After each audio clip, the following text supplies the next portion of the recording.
Can we jump ahead to one of my bugbears? Please. So play it again, sham. Yeah. At the end. I'm like, it's not a reference. Yeah. It's a reference to a fake reference. Yeah. That's Not in the okay, though. movie. Yeah. But he had, I mean, look, It's a sham. Yeah. Yeah. Yeah. it is a It's sham. the play it again sham.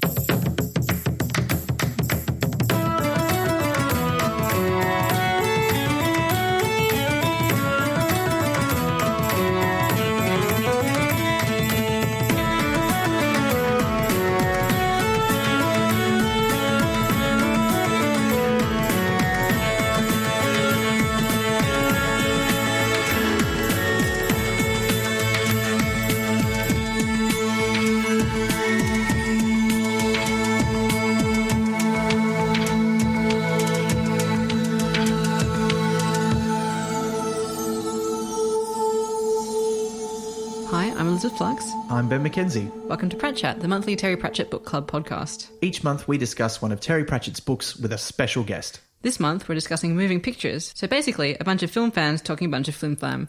And our guest is academic and writer Dan Golding. Welcome, Dan. It's a pleasure to be here. Thanks for having me. Oh, we're very excited to have you here. Of course, if there was any book that we wanted to get you on, of course Yeah. we wanted you to talk about today's book because you do have a particular area of expertise, don't you? Yeah. And you're very interested in film. I am. Yeah. Well, I teach film a lot of the time, but I mean, I love it. Film and music, film music particularly, but film is such a huge passion of mine. So it's the perfect Pratchett to jump into the podcast with, I think. Yeah.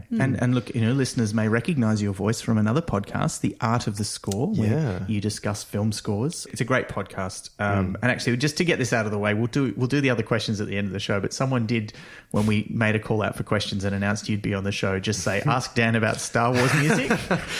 Yeah. I mean, yeah. Like, I mean, I can talk for how long's this podcast go for? A couple of hours. at most? Yeah. I can. Well, I mean, do you want to get to the book? Because I can just do the whole thing on. So I think we'll stick to the Yeah. Dramatic reading. Yeah.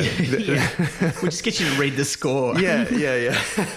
But no, if you want to hear Dan talk about Star Wars music, there are at least 4 episodes Yeah. of The Art of the Score covering that. Yeah, there are. We did. God, how many on Two-parter on the first on one? A New Hope? Yeah, Yeah. and a 2-parter on The Force Awakens. Oh, that was a 2-parter. And later in this year, we are going to do The Empire Strikes Back to tie in with the Melbourne Symphony's performance of the score, which will be great. I can't wait. Oh, fantastic. Yeah. Okay, that's very exciting. So if you're not listening to Art of the Score, I highly recommend it. It's one of my favourite must-listen podcasts. Now, Dan, this is not your first Pratchett book that you've read, though, is it? No, it's not. I read a lot of Pratchett books when I was a kid.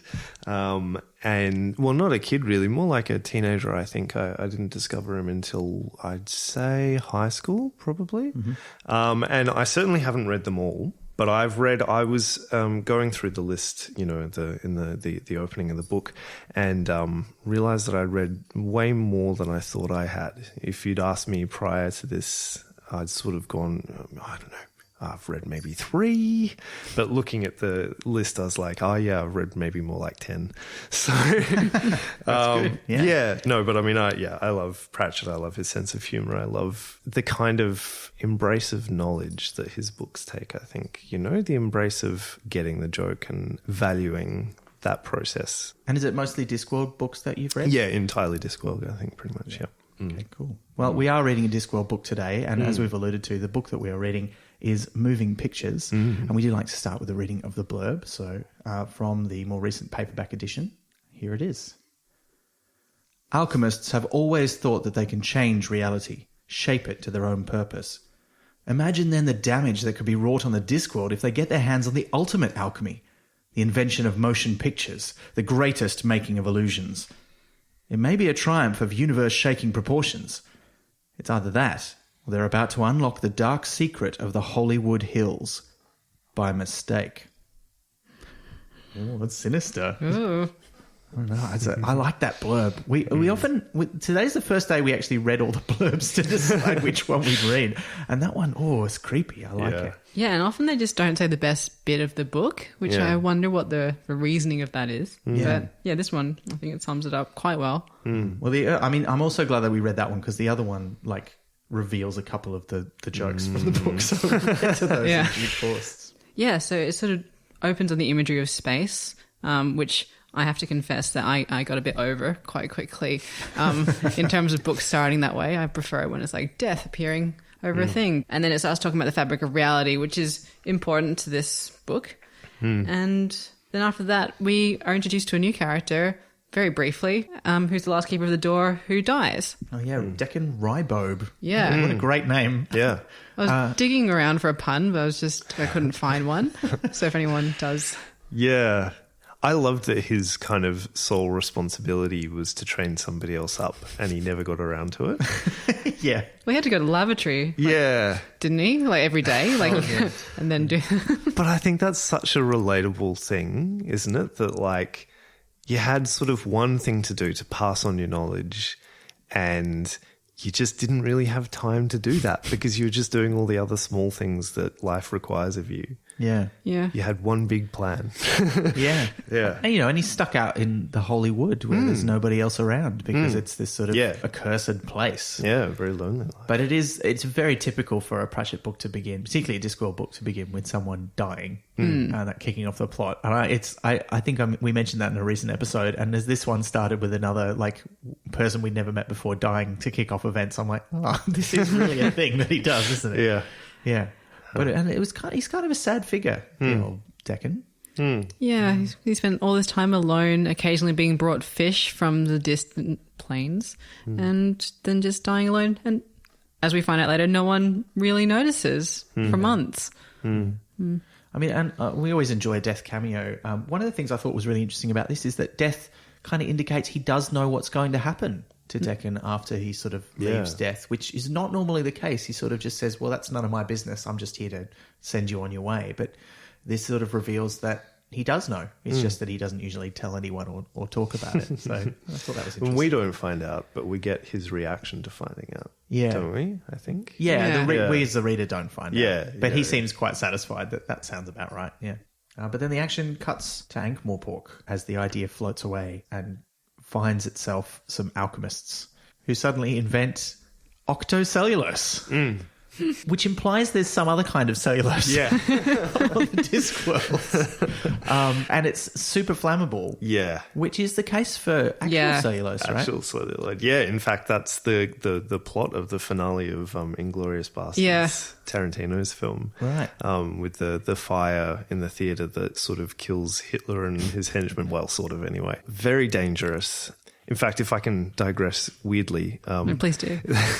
There was a recent story in the news about the ABC building in Ultimo, where I've worked recently quite a lot, and discovering that the cladding at that building is not safe, and sort of them frantically sending round messages saying, please, if you've got like old material, like film equipment, make sure it's okay. Don't put it all together. Move papers away from it because, the building will go up, basically. Wow. So it's, kind of terrifying. But anyway, still surprisingly, although, people have long since moved on from using celluloid to film things, still kind of a legacy issue for the film industries and screen industries, weirdly enough.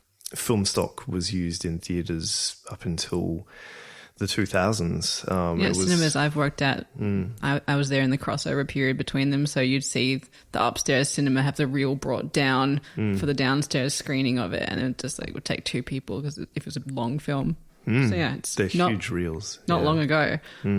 Yeah, I mean, it's actually to go back to Star Wars yet again. Sorry, how long has it been? George Lucas actually, I think, can be widely credited with killing film, because, not just because of the quality of the prequels, but because of Episode 2 in particular. He demanded that it widely be shown on digital prints, and that sort of forced a lot of cinemas to start switching over. And Attack of the Clones was 2002. There you go. Well, and cellulose, they invent octocellulose and then immediately they know how to make moving pictures. Yeah. Well, it's because it's not them coming up with it. They're the conduits through which Hollywood is showing its powers. Mm-hmm. Yeah. I have to say, I mean, and maybe this will be my reoccurring thought for really the book actually, is that I kind of enjoyed and also found it the biggest departure, even though obviously it's not purporting to be anything real, but, you know, is obviously parodying the birth of Hollywood, single word, in the non-Pratchett universe, is that in our universe, people cast around for a really long time to figure out what film was going to be. And, you know, once the actual technological invention was there, and once even the audience was clearly interested in cinema, it still took, you know, several years for people to go, it's storytelling. It's showing sort of spectacle. That's what we're going to do with this. That's what people want. Before then, it was sort of like, I don't know. There was this really weird like month where people were sort of like, X-rays that's the artistic medium of the future. Wow. And film, that's going to be just instructional. Did just everyone who did the X-rays die before it caught on? Because if you don't wear the right stuff. Yeah. Very strange thought. This book does kind of play with that to some degree, certainly with, you know, later on, you know, the sort of discovery that, you know, spectacle and 1,000 elephants and, you know, storytelling and blockbusters is going to be much more interesting than, you know, whatever it is, an interesting tale of, or, you know, or an instructional. Electrocuting an elephant. Yeah.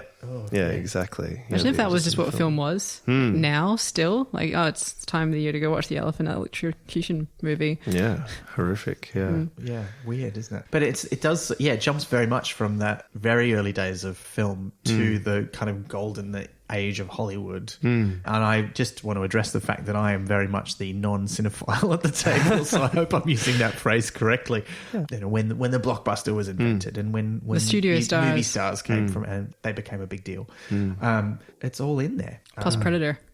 Yeah, plus Predator. Yeah, it's got references to everything. It's not just the golden era. Actually, one early reference is not a film reference at all, really, because we are introduced quite early on in this book to a character who does not actually have that big a role in this book. I was a bit surprised, but goes on to have a very important role in the Discworld, which is Mustrum Ridcully, new Arch-Chancellor of Unseen University, who is introduced to us as Ridcully the Brown, who is chosen because he's one of those, you know, sort of all the beasts are his friend types. He's very much presented as a parody of Radagast the Brown, or like an anti-druid, you know, like he hangs out in nature all the time and he's sort of into nature magic, but mostly because he likes to shoot animals. Like, it's quite...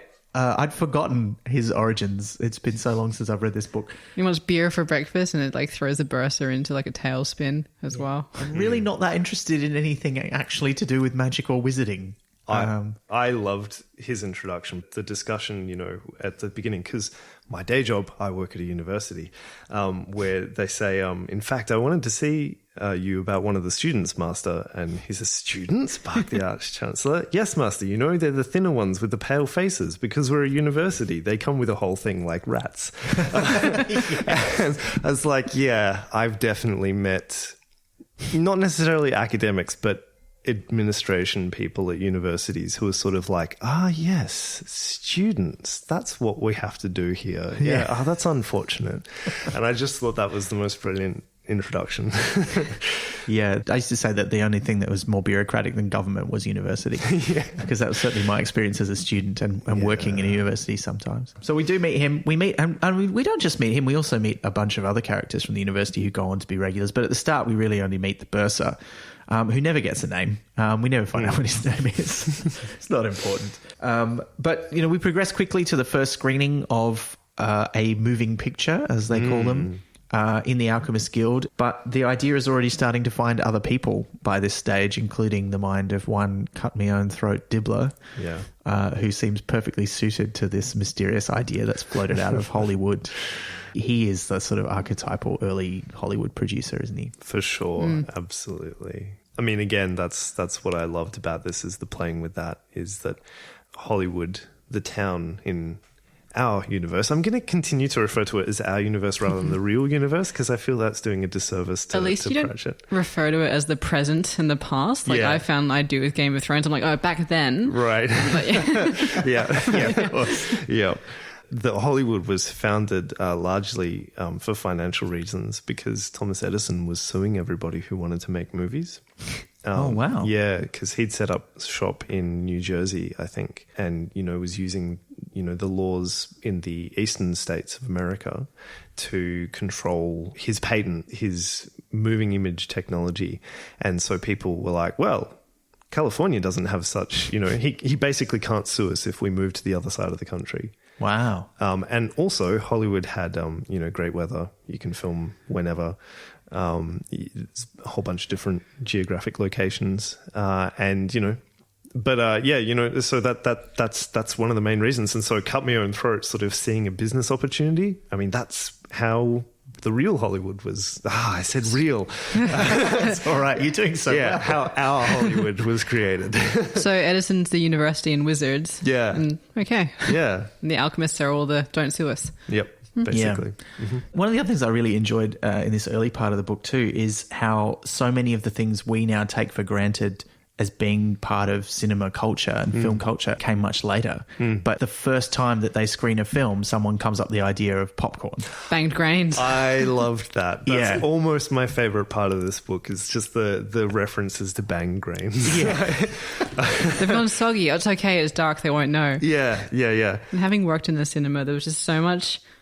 I don't know, stuff I enjoyed from around the edges of it as well. But yeah. It's interesting, the sort of cultural history of popcorn in cinema. Although popcorn was a really popular snack at around the same time that cinema was born as a popular art form, it wasn't really sold in cinemas until synchronized sound. And partly that's because the sort of class demographics changed up until that point. It was very much the same demographic that would go to a theatre, right? Rich people there to look at the beautiful architecture of the theatre and get dressed up. They didn't want banged grains sullying the carpets, and it was a very sort of lower class snack. But when sound came along, it just the class demographics shifted enormously, and they were sort of like, well, yeah.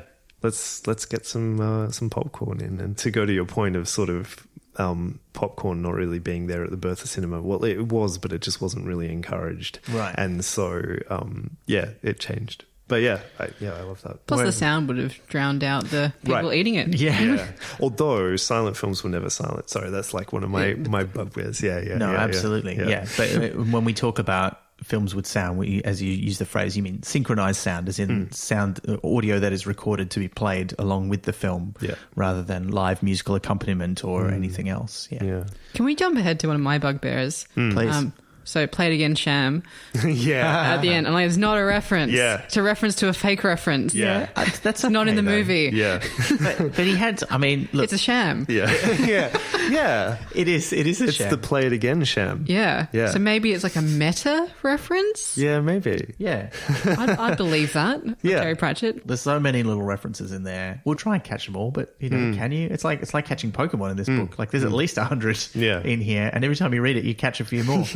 But even from the start, though, we're introduced to the Holy Wood, which is the location where the idea comes from, and very soon that's where movie production moves to. The alchemists decide to do it outside the city, partly because they don't want any trouble from the wizards, because they know that this feels a bit magical, and if you're not a wizard, you're doing magic, you're getting a lot of trouble in Ankh-Morpork.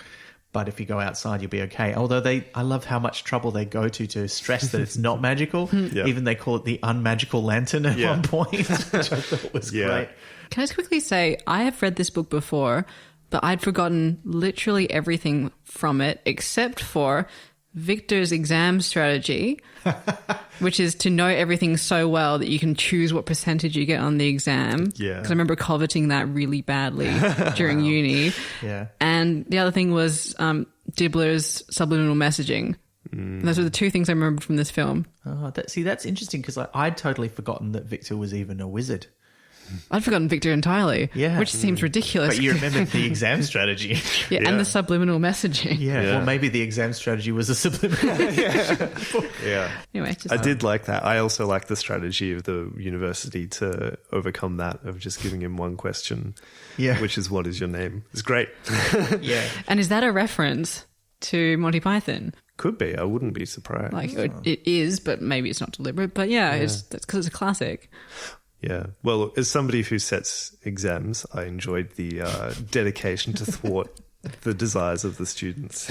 10 minutes later, he's just like, the answer to question 1 is... Yeah. I mean, he's a very interesting character, Victor, who we meet around this time in the book. In that he's at Unseen University. He's on a scholarship to study magic, granted by his uncle in his bequest, but he has to study. And it quite specifically says he has to score at least so much on an exam. 80%. Yeah, but he doesn't ever want to pass out, so he can just stay there and enjoy the student lifestyle. It doesn't actually, I don't think it tells us exactly how long he's been there, but he's clearly been there quite a long time because he does know absolutely everything that a student wizard should know. And also his roommate is Ponder Stibbons, who I did not realise was introduced in this book. I thought he came along later, and he's got a very minor role in this book, but he later becomes quite an important character, particularly in the Science of Discworld books. And he keeps having a bad time, like progressively in the second half of the book. Oh, yeah. Such a bad time. Well, it balances out his amazing lucky break that he has at the start, because he ends up with Victor's exam question when Victor doesn't come back for the exam because he's gone off for a wander over the wall for a drink, but sees the moving picture show, which at that stage is just like projected onto a sheet in the street. And he rescues Silverfish the alchemist, who gives him his card. He's like, look me up if you want to get into the cliques. Yeah. And Victor's like, oh, no, because he hasn't even seen one. But then as soon as he sees one, he almost immediately finds himself in Hollywood, along with a whole bunch of other people who just feel drawn there. There's like a lumbering trail of them, and the image is just very nice. Like it's just them following this golden road to a promised city. Yeah. Absolutely, and that's the kind of myth of Hollywood in the 20s and 30s, that, you know, people would just go there just to try and get any break that they could. I think, there's an old film, Sullivan's Travels, with Veronica Lake, which is fantastic. I love it a lot, but that's got a reasonably strong plot line of Veronica Lake trying to break in a very similar sort of way that we see in this book. And Singing in the Rain as well, sort of to some degree. Yeah. By the end of the book, I was sort of looking at how long has this moving pictures industry been going on? And it's only like 2 or 3 months. Yeah. You know, and it goes from nothing to massive and then nothing again. And it's like compressing that whole, our world timeline into an incredibly short space, because it's accelerated by the idea, because the idea is that golden era. And it's like, just get there. And so it tries to find the people it needs to get there, which includes Victor, although he doesn't realize it, because even though he is like a very lazy, or sort of very lazy student wizard, I love that description of him, that he's the kind of lazy that he keeps himself fit because he doesn't want to have the extra effort of having to carry around any extra weight. And you're like, wow, that's a very specific kind of laziness. Yeah. And his thin moustache, which is very distinctive. Oh, yeah. They do mention that quite early on. I immediately thought of Errol Flynn when thinking about what role sort of Victor is fitting into. But we were kind of discussing this before the podcast. It's not just Errol Flynn, is it? He's Clark Gable. And I had others, but then I just got stuck on Clark Gable because I wanted to also say, imagine being like the eternal face of thin moustaches like Errol Flynn is. Yeah. Because like no one has superseded him. It's been what, like 80 years, 100 years almost, and he's still the thin moustache guy. Yeah. They just haven't come back into fashion, really, have they? Yeah, were they ever in fashion? Like, as in, like, he was known for it, but like, did men emulate it? Or because it's a bit too distinctive. It is very distinctive. Yeah. I feel like you need quite dark hair as well. I couldn't do it. It doesn't work with the ginger beard. Yeah. No. My beard is quite light. I think it would just not work. It would look like an accident. Yeah, so he's Clark Gable, he's Errol Flynn. Who else is he? He's Fred Astaire for like a moment, just so that we can get the line in. And so is... Or Ginger. Ginger. Oh, yeah, with Ginger, yeah. But she's very much not Ginger Rogers. No, although she's just called Ginger because he's like the Fred Astaire character. But then, that's not her real, in inverted commas, name. That's like the name that she chooses for herself, which I think makes it a real name, really. Yeah. Yeah, and I mean, that was the thing that happened that Hollywood was infamous for at the time, is taking regular folk and giving them a star name. Norma Jean. Yeah, exactly. Yeah. Yeah. Oh, well, and Ruby ends up being basically Marilyn Monroe, which I thought was it's kind of great. But so does The Thing. Oh, yeah. Oh, okay. We'll get back to that. But Everyone is Marilyn Monroe. at this stage, they're still just making a whole bunch of motion pictures. But at this stage, it's still before the arrival of Victor and Ginger. It's still kind of those very early films, as the kind of ones that are referenced. Like the first one that we hear the name of is called Hijinks at the Store. What was that referencing? Do you think, Dan? I don't know. I took a lot of that to be the Lumiere actualities and those sorts of films, which are like pre-narrative cinema of just like, here's a thing that's happening, so we'll put it on film, and show it to you. Not really interested in telling stories, and they go through that similar moment of discovery of sort of like, what, you could do a film with more than one reel, isn't it? They get more than 5 minutes. More than 5 minutes, yeah. It's quite interesting that those films at the start, it's that very educational thing, and they haven't even thought about narratives yet, really. And even when they start to, it's only sort of because they go, well, that would be interestingly historical, wouldn't it? But it's also when he's in Hollywood that we get the famous line that is the reason that we think of him as Fred Astaire. Can't sing, can't dance, can handle a sword a little. Which is a reference to Fred Astaire. Now, what is the story behind that quote? Because I sort of know that it refers to Fred Astaire, but I don't really know the story behind it. They said, I can't remember the full quote, but it's can dance a little, which is hilarious because Fred Astaire is like the ridiculous dance guy. Like he was 40 and he did a lot of those in one take, like 20 minutes of just nonstop tap dancing that was professional grade. And like, I can dance a little. It's just like, because his quote was can't act, can't sing, can dance a little. It was a screen test. I didn't. No, I think you're totally on it with that one. I mean, like Fred Astaire, probably the greatest dancer ever to be filmed. Although, there's the even greater quote, I don't know if you know about Ginger Rogers. No. Where I think it's said by Ginger Rogers. She said, a lot of people say Fred was the greatest dancer of all time, but I did everything that he did, and I did it backwards and in heels. Yes. Which is, a fair point, I think. Yeah. Absolutely. Yeah. I can't even walk in heels, so I can't imagine it. But I was just going to say, if anybody's in front of a laptop and they want to check out Fred Astaire's dancing, I would strongly suggest jump on YouTube and type in Royal Wedding Fred Astaire, and you will see this incredible Inception-like. Is it the... Yeah. So with the room that like rotates. Yeah. But it actually is rotating and he's dancing. Yeah. Like, sorry, it's just like I got too excited about it. But it was quite revolutionary because they fixed the camera and it just looks amazing. And he manages to choreograph it to a moving room, and it's just. Yeah. Okay. Yeah, all right. It's incredible. We'll put a link to that in the show notes, I think, because people are going to want to see it. Probably wouldn't be allowed now. Like they'd have to get a stunt dancer to do it. Now, we also meet a few other important characters at this early stage of the book. We've met Victor. He's meeting up with Silverfish, the producer and director. But we also meet briefly Gaspode, the wonder dog, who does not get named but appears quite early on and speaks. There's a couple other minor characters, like he's the handle man, as they call the cameraman, because they have to turn the handle on the boxes. Oh, and can we just quickly talk about how those work? Because that was just so amazing. Yeah. Like the idea that there's imps inside the box that are quickly painting everything they see onto the octocellulose, and there's 6 of them, 2 to paint, 4 to blow it dry. Yeah, so that it doesn't get smudged.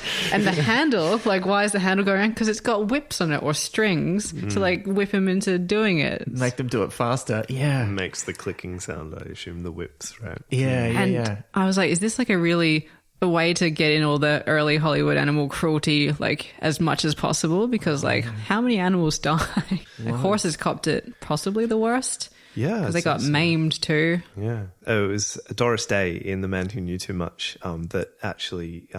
she personally lobbied for the creation of animal standards in the production of films, and the introduction of at the end of the film credits, no animal was harmed in the making of this, because in The Man Who Knew Too Much, the Hitchcock film, there's a scene in Marrakesh in Morocco where there are some animals sort of on display, and she was so horrified at the way that they were being treated. But yeah, so that film is 1956, and So it wasn't until, that's a lot of years of films being produced. Yeah, because horses, like, they trip them over with tripwires. Like, we need horses to fall, we'll trip them over. Now they're trained to fall one of two ways. So, like, you've got a horse that's a left faller or a right faller, and neither of them are ambi-turners. So, right, okay. Yeah, so that's much more humane. But I won't go on to a huge thing about horses in film, but I was just reading before about how one of them deliberately killed two by, like, putting blinkers over them and painting horse eyes onto it and then just running them over a cliff. Wow. Oh, that's awful. For the stunt, but yeah. On purpose. And they are very, Well, look, the imps don't seem to mind. We've already been introduced to this idea that that's the equivalent of a camera in the Discworld. Even in The Colour of Magic, the very first one, Two Flower, the Disc's first tourist, has a picture box, and it's a little imp that paints a picture of what he points it at. When he presses the button, it opens the shutter so the imp can see and paints a picture. And now they're using them for motion pictures, but they refer to them as demons. They're like tiny demons, and it's never very clear where they get the demons from. Are they dangerous? Like, what's happening there? Yeah. Well, they've got union rights, though, haven't they? Like, they've got be mucked out and fed. Oh yeah, they get. There's a line later on in the book where the actors complain that they treat the imps and even the trolls much better than they treat the people, which is a bit rough. Yeah. Well, I mean, I kind of wonder as well whether some of the discussion of that in the book is the reference to, I mean, like the Hitchcock quote of, like, treat your actors like cattle. Which he said and then apparently regretted saying. I would hope so. Yeah. But also the fact that Hollywood in the golden age, but before, was, heavily unionized to the point where, like, especially if you were making a film sort of in the 30s, if you turned up and if you were the director of a film and you looked into the lens of the camera, like, you could be reported to the union for doing, the cameraman's job and taking his labor away from him. Wow. And, it was a hair at that point. But, just really incredibly strict up until really the 60s and 70s. I really like the thing about Handelman being handed down all the knowledge, except it had only been going for about 3 weeks. So it was handed sideways to everyone else. That's great. Yeah. And this is also, like, quite early on, this is where Dibbler shows up. He's had the idea inserted into his head in the way that so many other people have. But when he turns up, he sees this queue. He's like, I'm not having with this. Much the same way that Victor does. We didn't mention this, but he sort of sees the queue as well. And just decides to sort of go around the back of the thing and climb over the fence. He's got one of those stories like you read in the magazines where they do, like, the plucky thing and they just get the job. Right. And so everyone tries it and doesn't. But yes, he gets the job, and Dibbler does a similar thing. Yeah, and it's really, like, it's significant to the plot that it's so out of character for him to want to do this as well, because it's so at odds with this sort of lazy person that we've already been. But he's quite capable. He's quite a competent protagonist. But then, Dibbler turns up and he's hired Detritus the Troll, who's sort of hanging around waiting to get his break in moving pictures, to be his, bodyguard, and just smash his way in and decide that, he's basically takes over. And it's just like the struggle between Silverfish the Alchemist, who starts up what later becomes known as Century of the Fruit Bat moving pictures, and Dibbler, who comes in as sort of this guy who says, I'm going to help you make money, and then slowly just interferes more and more and takes over. Like that's like that classic story that we hear even today about producer interference with directors' visions for films. That happens all the time. Was that a big feature of this early era of cinema? Yeah, definitely. I think, to the point where United Artists was formed by Charlie Chaplin, Douglas Fairbanks, and Mary Pickford, who also, was the co-founders of the Academy of Motion Picture Arts and Sciences, the Academy. They did that because they felt that they didn't have creative control over their products, and they were successful only for a very short period of time. And that's kind of repeated throughout Hollywood history, where, like Frank Capra also tries to get creative independence after the Second World War, and makes It's a Wonderful Life, which bankrupts him and has gone on to become an incredible classic today, but did terribly at the time. And there's this brief period in the 1960s which people talk about called New Hollywood, which is seen to be the moment where finally, directors and artists had this creative freedom, but really it's an aberration. People say George Lucas and Steven Spielberg ruined it with Star Wars and Jaws in the 70s and then returned to money making. But, it's sort of a quirk of history. The only reason why directors suddenly had creative freedom in that new Hollywood 60s era is because the big studios were forced to sell off the production company aspects. My favorite anecdote of this is that at one point in the 60s, Warner Brothers was owned by a company that previously had made their fortune selling car parking spots and cleaning products, like vacuum cleaning, household stuff. Wow. And so, the executives had no idea how to make movies, these new executives. So they're just sort of like, oh yeah, like you've been to film school, or, you're a 23-year-old guy who's sort of been hanging around these cameras for a while. Sure, go make a movie. And, so that's why we get like Easy Rider and The Graduate and Bonnie and Clyde and those sorts of things. But it's really a quirk of Hollywood history. Otherwise, it's just like throughout consistent clash between creatives and moneymakers. Yeah. And I mean, here we have this sort of not just the impetus to make money from Dibbler, but also he's got a significant part of the Hollywood idea in his head, which is we have to make the perfect like cinema experience. Yep. And that includes making this crazy blockbuster. And that this whole sort of middle section of the book is that build up of where they're making more and more outlandish films and more epic kind of tales, which kind of starts when Victor shows up, really, because they'd not seen anything like that before. And the first film that he makes, where he and Ginger are in it, and he's like, swashbuckling away, but he has that sort of fugue where it's like he's a little whisper in his head, and then he wakes up and he goes, what happened? And it's like, well, you fought the trolls and you saved the girl and you did this massive, had an amazing kiss and a swoon, and everybody's like, this is incredible. And nobody's quite sure how it happened. And then the film doesn't get called, The Curious and Interesting Adventures of Conan the Barbarian, but instead is called like Sword of Passion. Yeah. I've forgotten about Conan the Barbarian. That's another obviously great reference. Yeah. And he never showed. I kept wondering if he would show up to like complain about all these moving pictures made about him, but no. Especially since so much of his income is merch. Yeah, I mean, you would think it would help him sell a whole bunch more manuals to people like Nigel. Yeah. So that's one sort of aspect of what's going on in the middle of that film, and there's more and more references to films in there as these things come up. But then there's also there's a couple of other plot threads going on, one of which is that Victor meets Gaspode and realizes he's a talking dog. Yes. Who tells his story that he was just a normal dog, and then suddenly he started thinking like a human being and seeing colours and knowing that he had to go to Hollywood. And then they meet a whole bunch of other talking animals as well, which I quite enjoyed. I'd forgotten that happened in this book. Mr. Thumpy. Yeah. And he gets really angry about like the names that they should have. Like, they're also. And Victor's like, what does he suggest for the mouse? He's like, the mouse says he likes the name like Mr. Speedy or whatever, or Speed Hunter. He's like, oh no, mice usually have cute names like Squeak, and the animals get real cold and real mean. Yeah, that's right. And he's referred to as like definitely not Mr. Squeak. After that.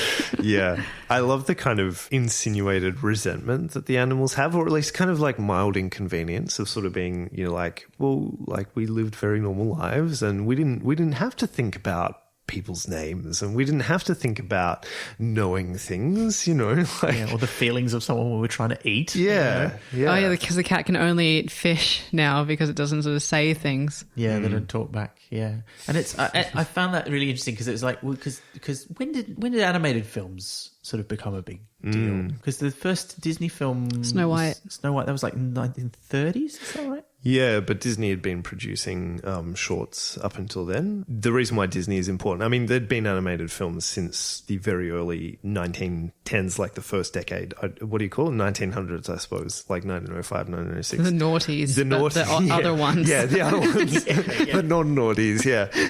I mean, my favorite one is one from, I think it's around 1912, called Gertie the Dinosaur, which is one of the first animal ones. Yeah, I've seen that. Yeah. McKay, I think, is the director's name. Sorry, did you say McKay? Like, have they passed all the way down to McG? Yeah. I'm sure that's where he got his name from. Yeah. But Disney is important because his big thing was the anthropomorphism. Anthropomorphism. Yes. That word, thank you very much. You know, I think it perfectly plays into moving pictures' use of animals talking, you know, and having human characteristics. So like, we didn't ask for these things, you know, and that's sort of, you know, what happened after a couple of decades in animated films. One of the things I got the feeling with from that part of the book is that the Hollywood idea has so many facets to it, and it's got to find one or another way to get a film that is just right for its purposes. And one of those ways could be, you know, your funny animal films, but they don't end up making any. And, you know, they can't really using Discworld technology because you can't make the imps paint something that's not there. So they can only make live action films. Yeah. But colour is no problem for them because the imps know how to paint in colour. But they can't do synchronized sound. It's impossible. Yeah. It is. That's right. They try the parrots and they keep picking up what the handlemen are saying. Like, show us your knickers. Oh, yeah. Or just some of the junior staff are teaching them swear words and things. Yeah. Yeah. Right. Well, I mean, yeah, it's interesting because there was colour film right from the start. Really? Well, in the sense that the same process was achieved in that they would hand paint film. So a lot of the early Georges Méliès films, for example, were beautiful coloured films because they were hand painted by he and his wife and collaborators. Wow. And yeah, so, you know, totally there, totally possible. I mean, the Lumieres were experimenting with colour processes very, very early on, but, you know, Technicolor didn't really take hold until the 30s. It was just difficult. Same with sound, you know, people have been recording sound and distributing like phonographs, you know, the little beautiful little cylinders. Yeah, wax cylinders like from the turn of the century. Yeah, so, you know, people had the ability to record sound. It was just the trick of synchronizing it. People sort of saw sound as a bit more uncouth, a bit more vaudevillian, I suppose, because you'd often have sound people standing behind screens, you know, with starters rifles and stuff like that for sound effects. But that was seen as a bit tacky to some degree. So maybe there was a bit more cultural reasons for sound than colour. It's like because like the talkies killed vaudeville in the end. Yeah, as well. Like I remember reading about a magician in Australia who was surfing the golden age of magic. And they used to tour around the regional towns, but when talkies came in, people didn't come out to see vaudeville anymore because they had something else to entertain them. You know, so that's one of the extra strands. We've got this sort of weird talking animals thing happening. But then also there's the strand where Victor slowly starts to discover a little bit about the history of Hollywood and what's happening. Because he finds quite early on the book that describes what's supposed to be happening. Because he goes down to the beach and he finds the body of Deccan and his little hut, and in the hut is his book, which is called The Book of the Film, which is the first time they mention film, because towards the end of the book they start referring to things being about film, but I don't think they ever refer to moving pictures as films up until that point. My favourite word to describe film in this book is kinema, which is the original word. I mean, because it's German, means like moving. Movement, right? So, it was anglicized to cinema. So it's interesting to see in here it's sort of been returned with a K, kinema. I was very happy to see that as a complete cinema history nerd. And then the cinema. Yeah. The cinema. Yeah. I love that. That was great. Yeah. But yeah, the book of the film is a bit of a mystery to Victor when he finds it. He sort of flicks through it. It's got these little weird little pictures, but there's one figure that keeps reoccurring in it. Holding a big sword, bold, but quite strong and muscular, and tall. Looks a bit like Uncle Osric or Osbert or Oswald. Everyone thinks it looks like their uncle, which is a bit weird. It quite clearly communicates to us without ever having to spell it out who that's supposed to or what that's supposed to look like. Yeah, Fred Astaire. Yeah. I always thought he looked like my uncle. And it's spelt out on the cover of my version of the book. Lovely photo of it, which looks exactly like an Oscar. Yeah.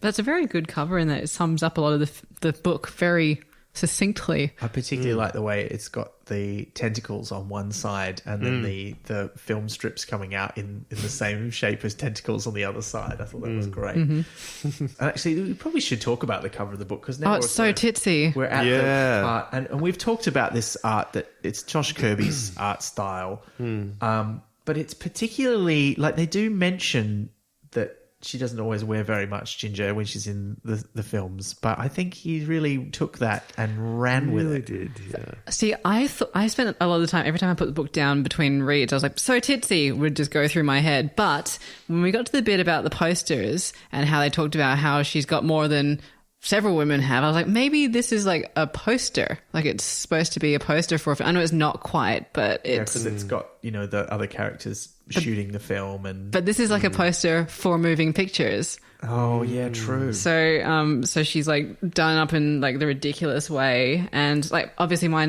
it's the same thing where I have a slightly newer one than the older one. I have a newer one than the older one. So the Josh Kirby art has been edited. So I've got the one that has less detail and things have been moved. Like it's a mirror image of the one Ben has, and it doesn't have the cameraman on it. Oh, true, yeah. And also on the back you can see Laddie, but not Gaspode. Well, the weird thing is, on my edition, there is a dog on Ginger's leg on the front cover. And I was like, well, I guess that's Gaspode. But then on the back cover, there's two dogs running together, which is clearly meant to be Laddie and Gaspode. So I'm like, who is this? And it's all one image. Like, we'll link to an image of it. And there's some weird stuff in there. I mean, we've got the Golden Man, as we call him later on in the book, the Oscar style character. I don't know who this we is, because mine is severely lacking in him. On mine isn't there, but he's right on the edge of the spine as well, so you can't really see him too well. And on the back cover, not only is there Laddie and Gaspode, but there's the wizards in Wendell Poons' chair, like chasing in. So but it is the most, I think out of all of the covers, it's the most like boobtacular, if I can use that as a word, cover. Oh, and I just got that's the chariot race. Yes. Yeah. Yeah, it's like the chariot race. Completely went by me. Anyway, so there's a lot of stuff going on. And his covers are always very busy. He liked to read the book and then put as many of the ideas that he liked from the book on the cover as he could. Often with little references to things that would happen later on. Yeah. So if you look too closely at a Josh Kirby cover, you're going to find some spoilers. Wow. But it's just, how many movies is this one thing? Because like I immediately go for it. Star Wars, like Jabba the Hutt. The pose is a bit Star Wars, isn't it? And the sword is not up though; it's across. It's not far removed though. It's pretty dang close. Yeah, and the outfit is very close. Yeah. Well, I actually had the choice. Weirdly enough, I managed to pick up a copy in the Dandenongs in Victoria in a little country town bookstore, which didn't have many books, but it happened to have not one but two copies of this book, and so I was able to choose between this cover, the hardback, more recent one, or the original. And I remember looking at the original cover and just being like, no, just because of the boobtacular nature, as you put it. It's just it's like if you get busted reading it on the tram, you feel like you got to put brown paper. Yeah. It's a little bit like that, yeah. But I did have a conversation with the woman who was running the store. I think it's possibly the owner or manager of the store, about this very podcast. So shout out to her if she manages to track it down and listen to this. She was a big Pratchett fan, so who knows? Maybe great. she will. Excellent. Well, if you're listening, hello and welcome. We hope you enjoy it. Yeah.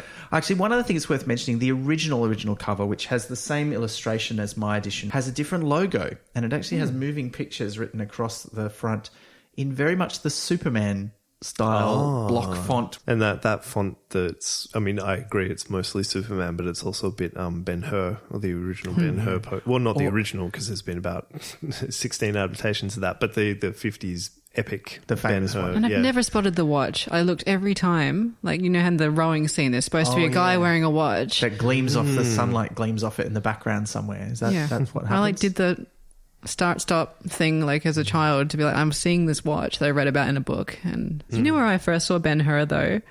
That 3-hour epic film. Like, my school made us watch it for religion.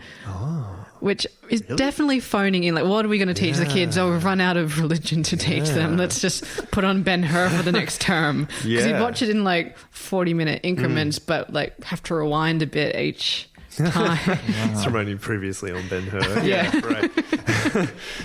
I mean, that's your equivalent of your 5-reel film, isn't it? That's a super long one. Oh, it's enormous. Well, I mean, that's the saying, right? Bigger than Ben-Hur. Yeah. Yeah, and I mean, this is where Dibbler's heading with all of his film ideas.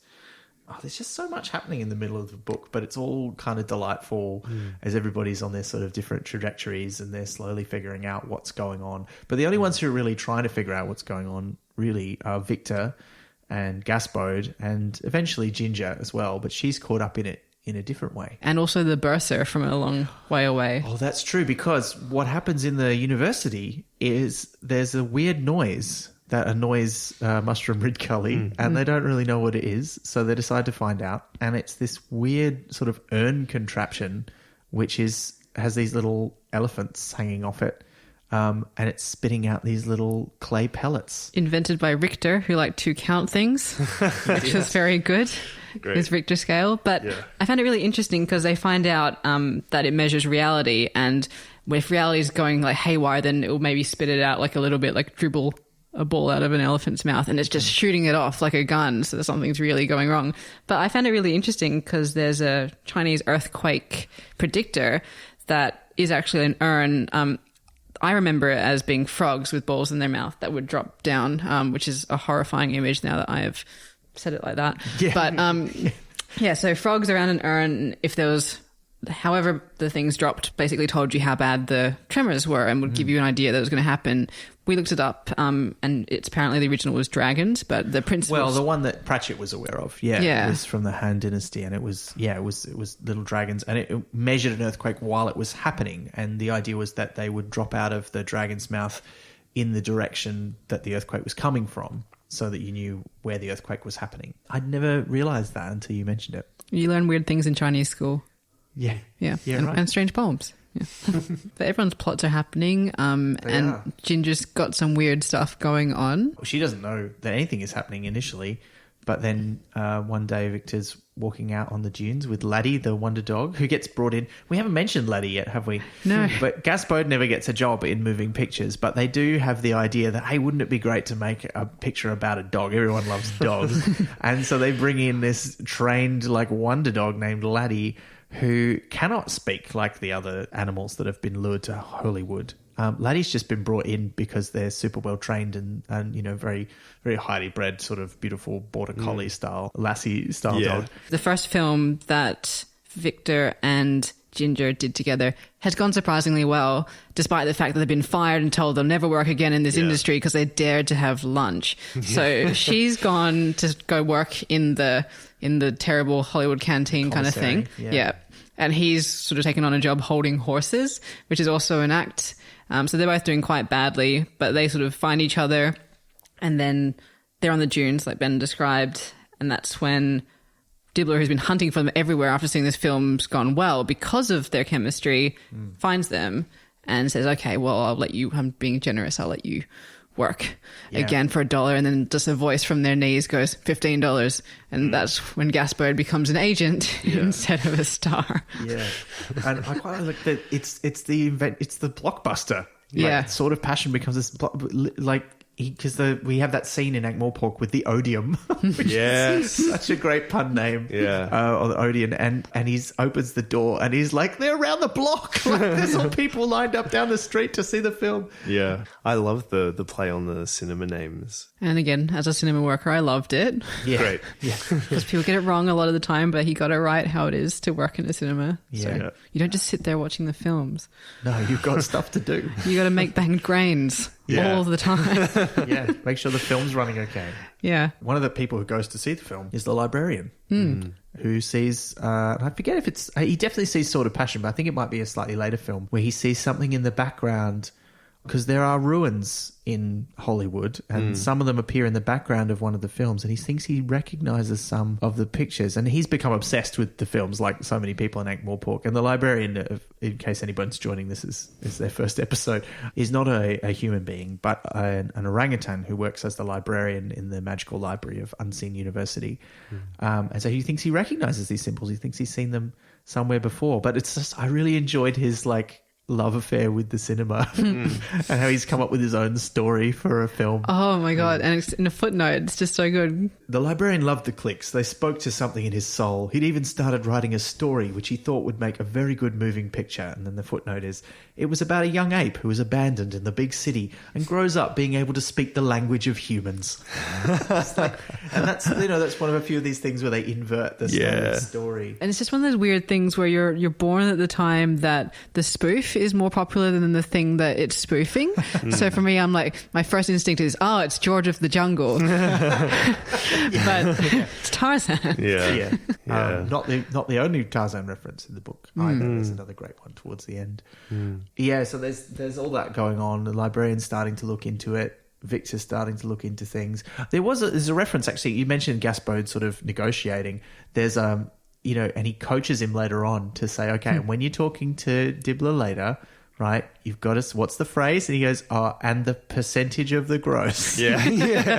And I was thinking about this because famously, the only story I know about that is that famously Alec Guinness was the only one of the actors in the original Star Wars to negotiate a percentage of the gross. But when did that become a thing? Was that an early thing that big film stars got that sort of cut of the profits? I thought it was a weird thing that Alec Guinness got that because he was famous and they didn't expect to make any money. And so he just sort of said, okay, well, this. So I don't know if that's like become a normal thing since then because I thought it was just like a weird Alec Guinness Star Wars thing. Yeah. Bigger name actors did have percentages of the gross. They would trade points occasionally. The reason why it's unusual in Star Wars' case is because, exactly, nobody expected it to make any money. So it was, Alec Guinness did Star Wars because George Lucas had a reputation as like an art film director, which he was essentially up until Star Wars to a large extent. And so he sort of thought he was doing him a favour. Because he famously hated it, didn't he? Yeah, well, look, I don't know. I think the hate is overstated. I think he's more like bemused by it and didn't really get it and thought the dialogue was not very good, which it isn't.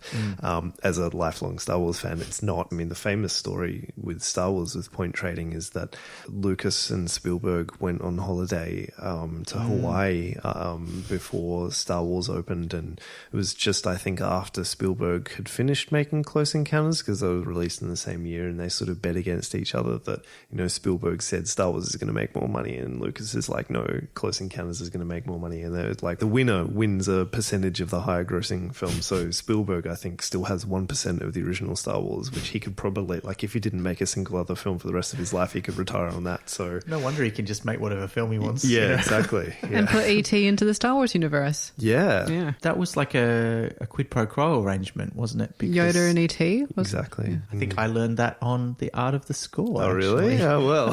I suspect. More than just film music. But yeah, so it's all happening. Because they've got stars in their eyes. Quite literally at one point, as Victor looks into Ginger's eyes and sees there's like stars in there, and it's quite pretty, but a bit off-putting. That's not normal. Meanwhile, the librarian goes into the forbidden sort of super secret section of the library and looks up a particular book, the Necrotelecomnicon, which has been mentioned in other books by Pratchett before. In fact, I'm pretty sure it makes an appearance in Good Omens as well, and one of the earlier Discworld books. And this is like, this is where the Cthulhu style elements really start to creep in. In fact, I wrote a note when I was reading the book. It's like, the librarian's in a Call of Cthulhu campaign, which for any listeners who are not role players, there's several really big famous role-playing games, one of which, of course, is Dungeons & Dragons. But one of the other sort of pillars that has lasted as long is the Call of Cthulhu, which is a role-playing game based on the writings of H.P. Lovecraft. This sort of a whole idea of cosmic horror where these things come from so far outside of our own experience that even just to glimpse them will send you mad. And that's where so much of this book comes from, that idea. And the librarian's looking in the book trying to figure it out. And the Necrotelecomnicon is written by Ahmed the I Just Get These Headaches. What was his other book as well? Ahmed the I Just Get These Headaches' book of humorous cat stories. Which is a reference, of course, to Al Hazred, who's the supposed author of the Necronomicon in the H.P. Lovecraft universe, which I can't think of it now without thinking of Darkest of the Hillside Thickets. Their latest album is called The Dukes of Alhazred. And it's got this cover of like, General Lee style car with like a mad guy with his crazy eyes and a scraggly beard and wearing these old robes. Yeah, very silly. So he's trying to figure that out. And when he's reading the book and he's sort of learning that there was a city, they found something, they interacted with that thing, and it all went wrong for them. It like destroyed the city, but they somehow managed to do something that would stop it from happening again. And it actually gets quite explicit in the book. Like it pretty much tells you what the ending of the novel's going to be, which I was a bit surprised by. But there's a bit in there where it says, this you cannot do, for it is not a thing. And I was like, it's not a thing. Right, like, is this the first appearance of it's not a thing in print? Because that's pretty early on. I thought of it as something much more recent. Yeah. The other thing that's happening around here is that somebody's ordered something very outlandish as they're trying to make the ultimate blockbuster. As Dibbler adds more and more ideas and comes up with more and more ridiculous things he could possibly do with moving pictures, he decides to buy or rent, it's never really made entirely clear, 1,000 elephants. Yes.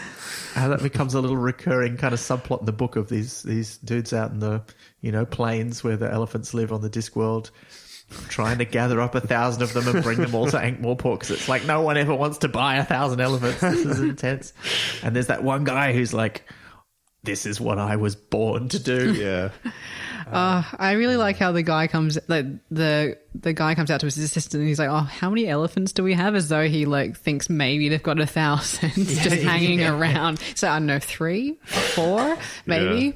Yeah. And then his assistant's the one who's got the call of destiny, and they march over yetis and a guy, the mousetrap thing, like the guy who just invented the perfect mousetrap. Yeah, and because the phrase is like, invent a better mousetrap and the world will beat a path to your door.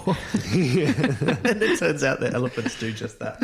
And he's like standing in the rubble going, I didn't know it was that good. And the elephants are on their way. But then Dibbler gets his big idea, like he hits him in the night so badly that he starts running on his bed. And it's for this brother fighting brother, Civil War epic. A woman sort of left alone in her like estate, and she's got 2 young men. One's gone off to the war and the other one throws her over, but it's going to be okay. What are we going to call it? Blown away. Yeah. Yeah.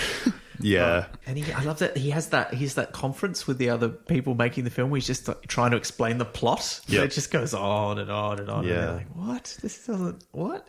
And there's a whole section that explains what happened in the Ankh-Morpork Civil War. And then he just keeps trying to add in more and more blockbuster stuff. It's like, we've got to have a chariot race. We want 1,000 elephants. And then he starts going, oh, yeah, maybe we can get a really big shark in there. Yeah. It's like, and everyone looking at him, he's like, okay, maybe not the shark. But at least the Fonz can jump over it, right? Yeah. And then they have the big argument because, of course, they've got to cast Victor and Ginger, but then they need a second male lead. And this is where, I mean, we haven't mentioned them, but there's also some great supporting characters in Hollywood, including a bunch of trolls. Yes. And they're originally called Maury and Galena. And Galena, but they decide to change their names to something more appropriate for moving pictures. And so one of them just starts calling himself Rock. Yeah. As in Rock Hudson, obviously, is the reference. And he even considers getting plastic surgery to look more troll-like or less troll-like. Yeah. He's like, oh, my friend got some concrete put on his nose and he's really getting all the good troll roles. And they play all the monsters as well. It's like, and there's repeated references to, I'm making a moving picture in which, I'm fighting whatever Maury is dressed up as this week. And so they're going to cast him, Rock, as the second lead. And Ginger's like, you can't cast a troll. Like, that's ridiculous. And it becomes very much a stand-in for issues of representation in film. And again, remembering this book was published in 1990. Like, that's nearly 30 years ago. This is quite ahead of its time in that discussion in some ways. And depressingly still pertinent. Yeah. Well, I mean, even in a not directly relating to current discussions of representation way, it's similar to a film called Marty with Ernest Borgnine as the lead. And that was really the film that kind of made him a really big star. Up until then, he was, the supporting character, the drunk, the angry uncle or whatever, or the comic relief. But it was like considered to be like a huge moment in Hollywood because it was a romantic love story, but the lead was this guy, Ernest Borgnine, who's not conventionally attractive, certainly not for that era, but people loved it. I mean, it won the Academy Award for Best Picture that year. And, you know, again, I think it's playing with that similar, like you can't... Because, I mean, Ernest Borgnine, if they were going to make it, without being rude to him, I'm sure he would have embraced this. If they were going to make a movie about trolls, he would have, I think, happily played a troll. Like, I mean, he had that kind of look that he's very brick-like, rock-like in appearance. So I think that's kind of interesting too. But I before we move on, I do have to say that I think, I mean, the Gone with the Wind extended parody is certainly one of probably the two biggest references in the book. Yeah. And I did enjoy that quite a lot, especially like the references to slapping and, you know. Yeah. Yeah, and the Civil War is interesting. Although, I don't know, I there was one thing that gave me pause in this book was the description of the Civil War, which of course is the stand-in for the American Civil War in Gone with the Wind, which is told from a Confederate perspective, which is a point of controversy even today. But in this book, the Ankh-Morpork Civil War is described as sort of taxes versus... There's two explanations for why it happened. Nobody really knows, but one is taxes, and the other is like just a dispute over. Oh, it's like a card game where someone cheats out of hand. Cripple the Onion or something. Or it's a game of Cripple Mr. Onion. The often referred to card game on the Discworld, where the rules are never fully revealed, but they're intended to be very complicated. So it might have been that, or one of the players in the game of Cripple Mr. Onion in a tavern had accused another of palming more than the usual number of aces, and knives had been drawn, and then someone had hit someone with a bench, and then someone else had stabbed someone, and arrows started to fly, and someone had swung on the chandelier, and a carelessly hurled axe had hit someone in the street, and then the watch had been called in, and someone had set fire to the place, and someone had hit a lot of people with a table, and then everyone lost their tempers and commenced to start fighting. Yeah. Which, I mean, is obviously hilarious and works well for Discworld, but... I mean, to me, it just slightly uncomfortably plays into, you know, the present day discussion about, well, why did the American Civil War happen? There's two explanations. One is taxes, which is like this. Or the other is, well, one side wanted to use slaves. And that's sort of the accepted explanation, obviously. And so I just felt like it was kind of a like comical reworking of actually a real historical and very, very serious rewriting of our history as well. Anyway. Yeah, we have those issues about representation of not just the trolls, but also the dwarves who start going, and how come we always got to play miners? It's like, well, you are miners, you're dwarves. And they're like, but we could do other things. Plus, Ankh-Morpork wouldn't have a mine that close to it. We've just built on loam, and our families will laugh at us if they see us mining Ankh-Morpork. It's just like such a good... Just there's so many little callbacks in this book to other stuff that's been mentioned in recent books. And up until this point, I don't think there's been a lot of stuff in the Discworld books that really sort of is a reward for readers who've read most of them. There's a few little things here and there, but this book I think is where it starts to come in, where there's these little gags that are perfectly fine on their own, but if you've read some of the other books, it's like, oh, I know that. Alongside all of the film references as well. So it's a very reference-heavy book, but I think still probably mostly comprehensible if you don't know what the references are. I did like as well with the dwarves, the singing of the songs that they spontaneously... Oh, the hi-ho song. Yeah, exactly. It's great. Nice little touch. And they start singing a rude version because that's their silent protest. While everyone's getting carried away with Blown Away, Gaspode has spotted something strange going on the night before, which is that Ginger has been sneaking away to the dunes and digging. And he tries to tell Victor, but Victor's too caught up in all the Hollywood magic to hear about it. She's been going out there in her sleep trying to get a door into an old structure that has survived from the original Hollywood city. And it's creepy as... I really like the descriptions of it. It's very and it's quite Indiana Jones as well, like when they finally go inside, but he's scared of the dark, and it's like that's Gaspode mocks him about that. Yeah. Gaspode makes all these great references to like, oh, your girlfriend's been like possessed by a horrible something from, this bodes, this does it bodes. He's always talking about how it bodes, which I thought was hilarious. Not least because I have a friend who owns a dog who bears a passing resemblance to Gaspode, who's called Bodie. So I kept thinking, not for any reason like that. And they, while they're arguing on the set of the film, is when Victor's starting to work it out, because he's trained as student wizard. He knows about all this stuff, and I really enjoyed when he starts trying to explain about the idea of the genius loci, like the god of the place.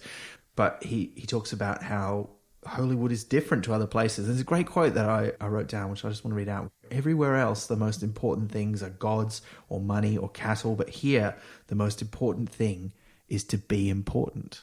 And there's this idea that part of the Hollywood thing is fame and celebrity, which until that point had not really existed in the same way. And it got me thinking about whether that's something that happened with Roundworld. Is that a fair thing to talk about, the sort of rise of stars and celebrities? Ginger talks about wanting to be bigger than herself, like she was a milkmaid or something like that, and she just wanted to be more. And there are all those Hollywood stories of Marilyn Monroe or Norma Jean at the time. She was like married off at 16 or something, and she was just kind of the cute trophy-ish wife of a sailor on a boat.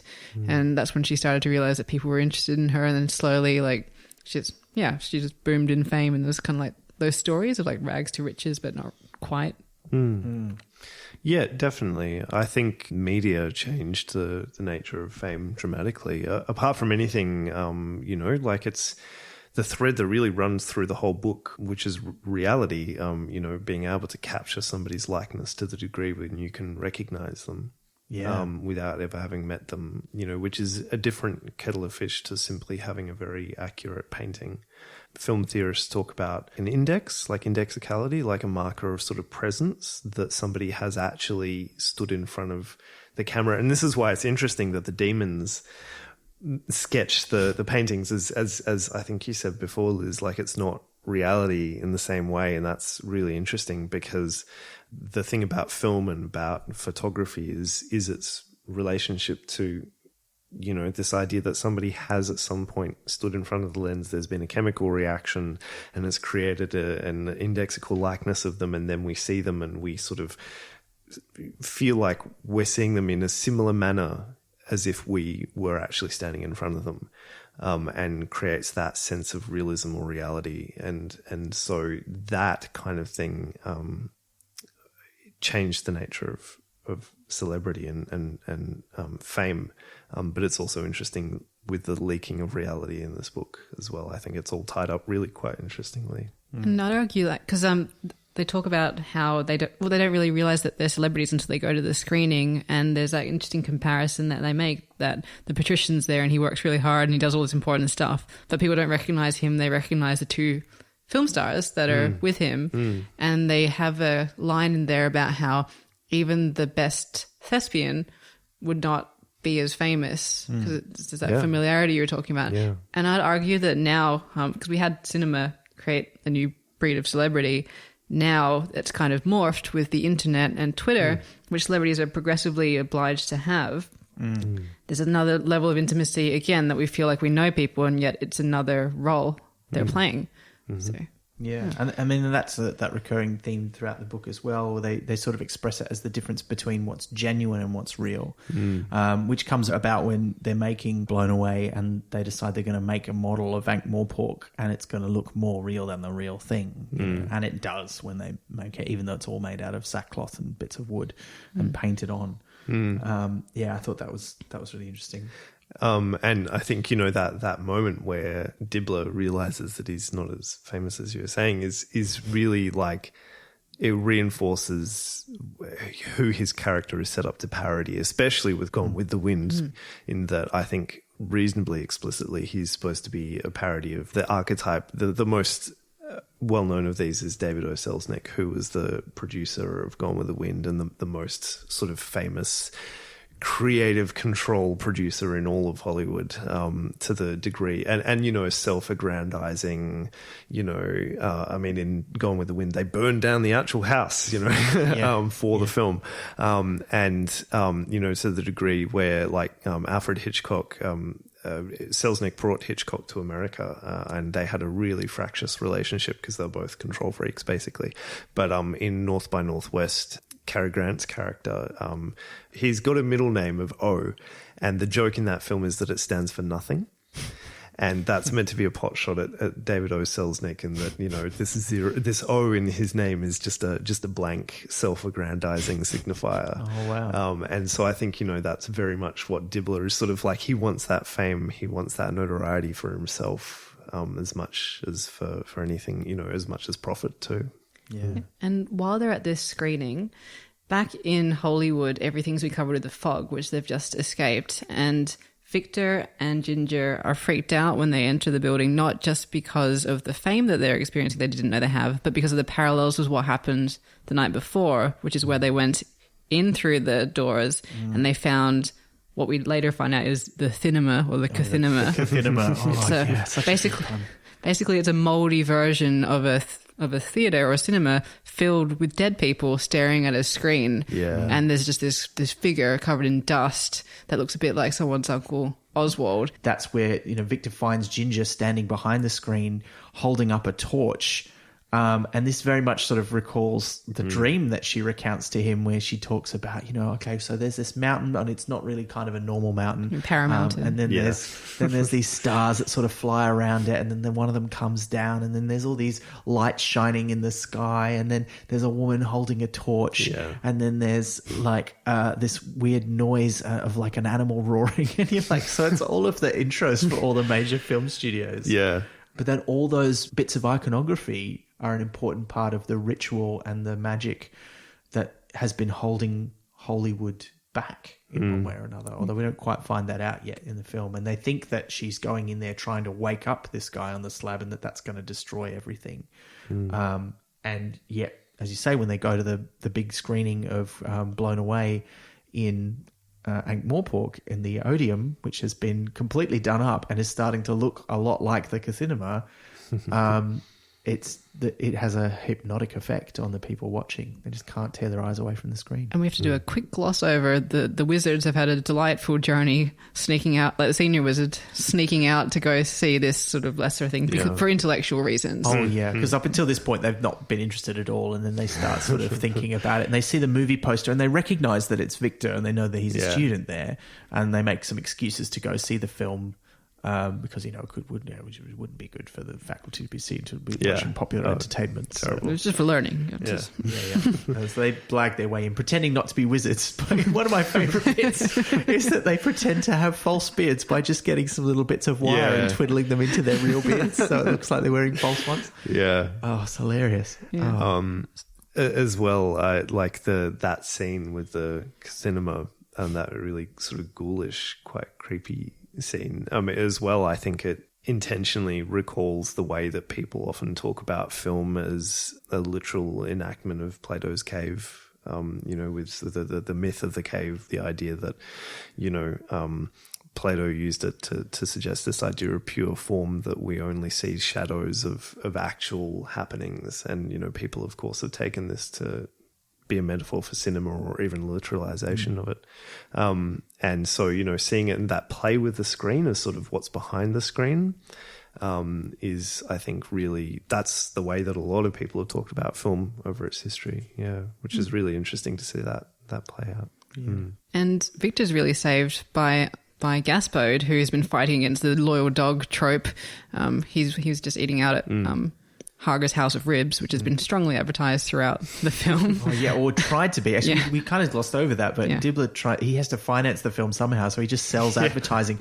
But like in every minute of the film, including like the famous line where someone says, "Well, frankly, my dear, I could really go for a plate full of amazing victuals." I love that.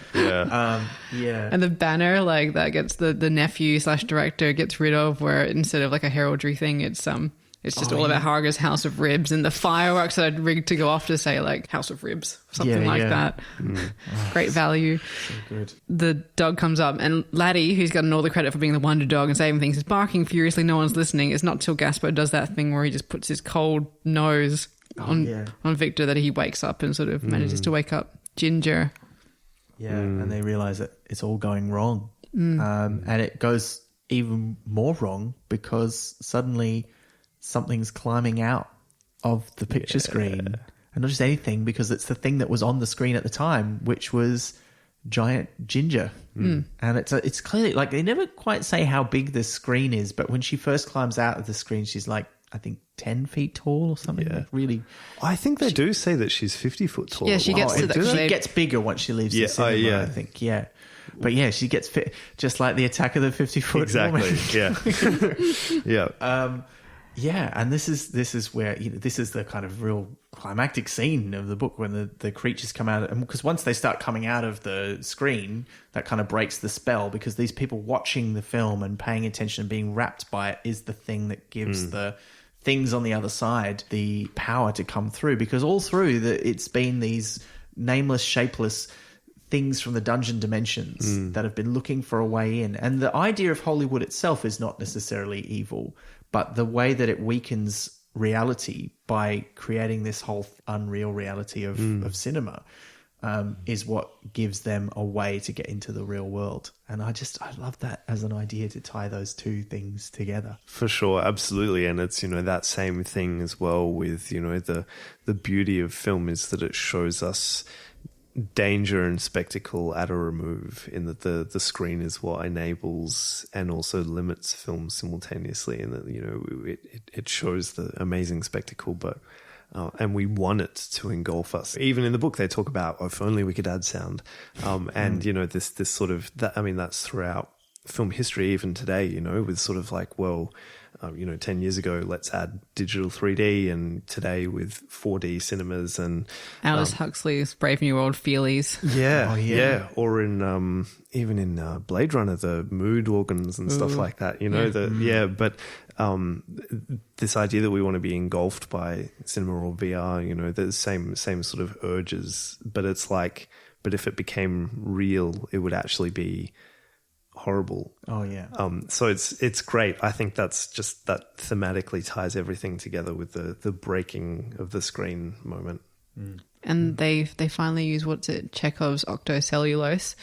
And that's right. They kill the odium by the dogs end up taking the flame in to burn the film really quickly, stop more things coming through. Yeah, because Victor gets everybody out, but he's starting to become a Hollywood hero, using the magic of Hollywood to defeat these creatures. Yeah, so he gets everybody out, he piles up all the cellulose, and then he doesn't have a match, so it's the dogs that have to go in to light it. And then we essentially have a King Kong sequence where the 50-foot woman takes a screaming librarian ape into her hand and climbs up a building, and that's just so wonderful. And at the same time, Ridcully and the Bursar are flying around on a broomstick, and he's trying to shoot it with his crossbow. And they do hit it at one point, and it starts to bleed, and that's when he says, "Oh yeah, if it bleeds, we can kill it." I'm just sad they didn't do a Jaws reference at that point as well. Exactly. Well, it's also need a bigger broomstick.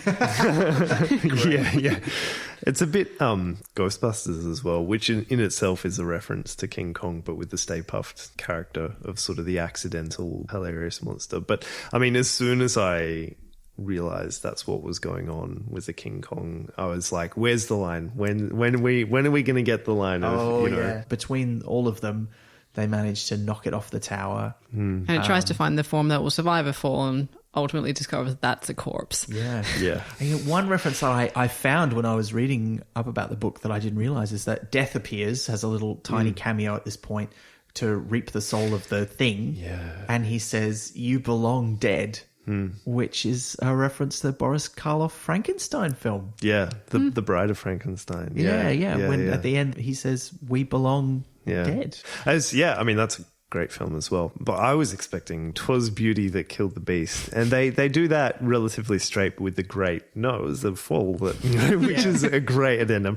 I was expecting it to be the other way around though, because of the situation. I was sort of like, are they going to do 'twas beast that killed the beast.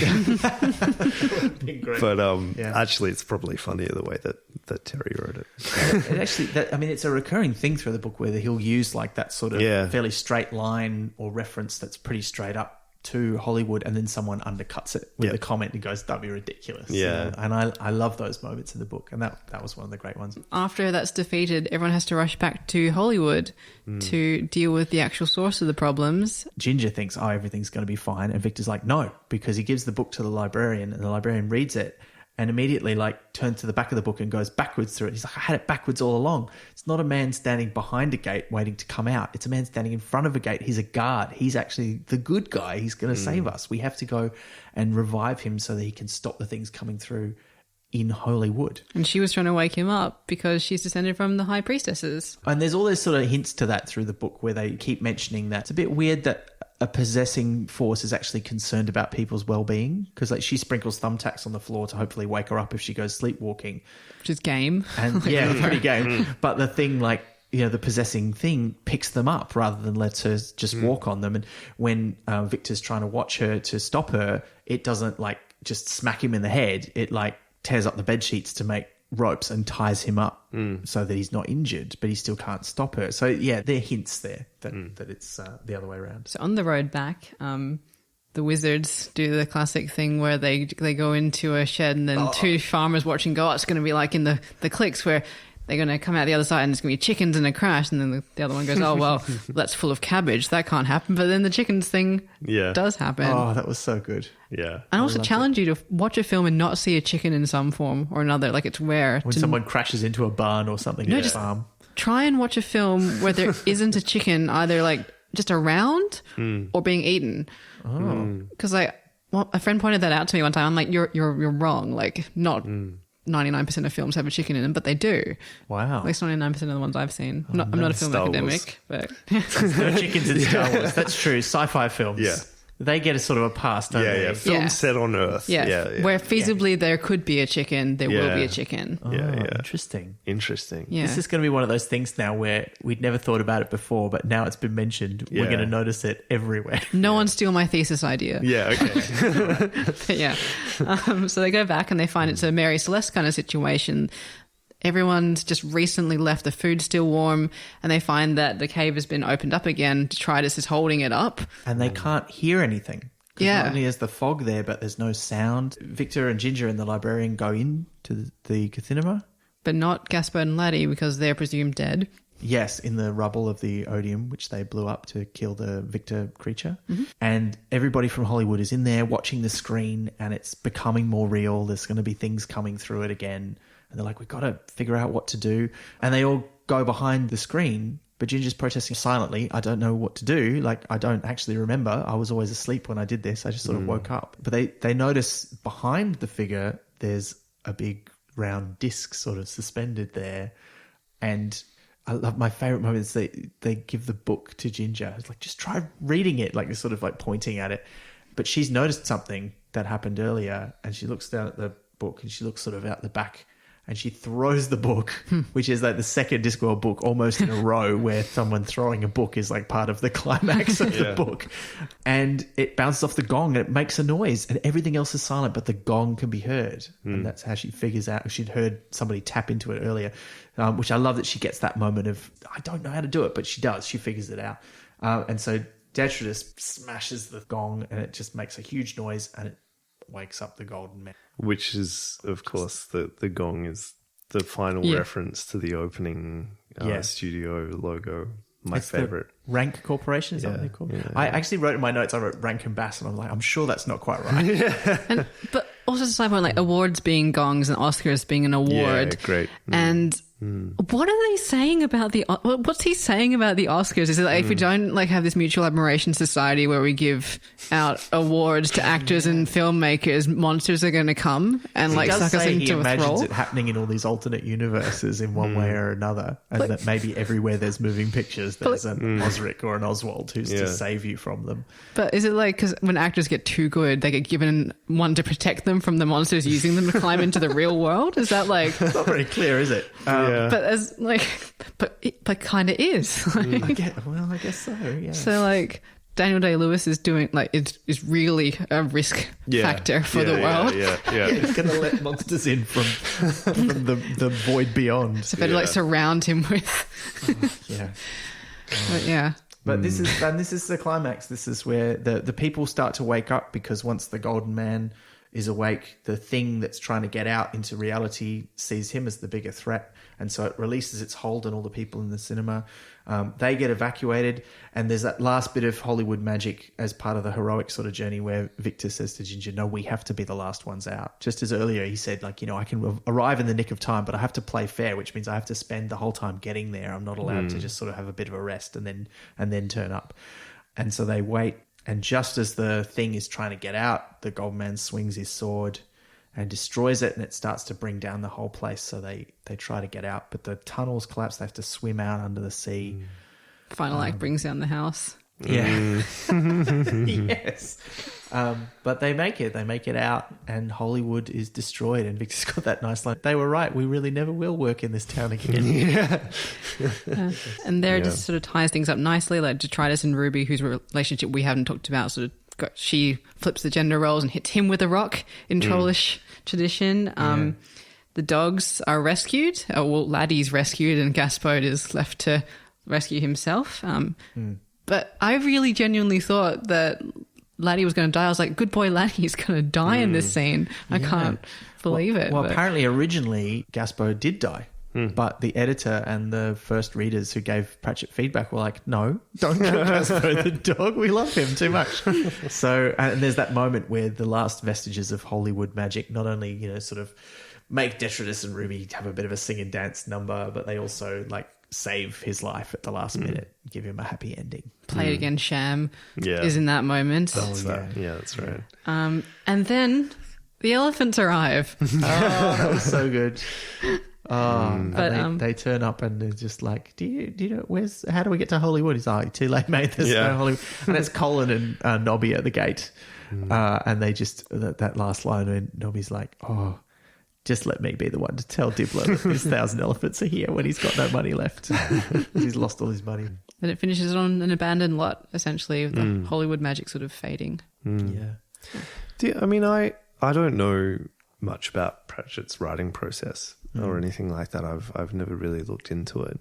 But I often wonder with the books of his that I've read, and certainly with this one, with the gong moment, it often feels to me like he has a great idea for an image at the end of the I was going to say film, the end of the book, and sort of works backwards from there. I'm thinking of like Small Gods with the turtle being dropped from the eagle, is it? I think. And it's sort of like by the time you get to that moment, you're like, of course, it can't be anything else to be the climax of this. Like everything is like set it up to be like this. And like, I would be interested to know whether, because it just seems to me that there's that of course moment in a lot of Pratchett books where at the end it's like, the climax couldn't be any other way. Yeah, but that's really interesting. I hadn't thought about it that way, but you're right. It just feels so perfect. And this book, like, and again, this is something we've talked about in previous episodes of the podcast. Some of the early ones feel like the ending's quite rushed, whereas this one, it's such an extended kind of like,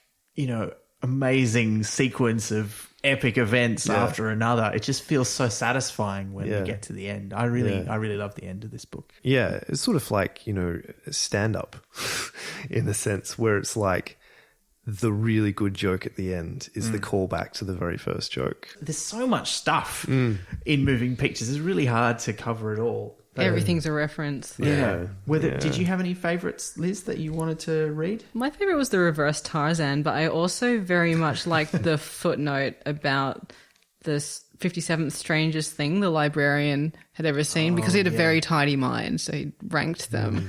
And it's kind of like, great. Yeah, and I always find myself ranking things as well. So I was like, do I have a ape librarian mind? You could do a lot worse. Yeah, true. That's a pretty good one to have. So there's the bit where the trolls have rescued Victor and Ginger, and they look like they're in a compromising position. And basically, they're making a bit of a "how's your father" joke, except it's what is the health of your parent? That's right.